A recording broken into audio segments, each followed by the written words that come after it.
እውነተኛ ረዳት አምላክ የበሰበ ሁለት እጅን ይዞ ልጄ ተነሳለኝ እናመስግነው እናመስግነው እናመስግነው እናመስግነው አምላካችን ውለታው ብዙ ነው አምላካችን ውለታው ብዙ ነው።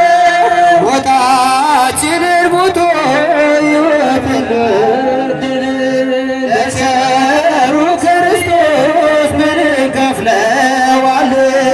ለታላቁ ውለታው ጌታ ለዋለልን በእልልታ እንዘምር በአንድነት ሆነን እናመስግነው እናመስግነው እናመስግነው እናመስግነው አምላካችን ውለታው ብዙ ነው።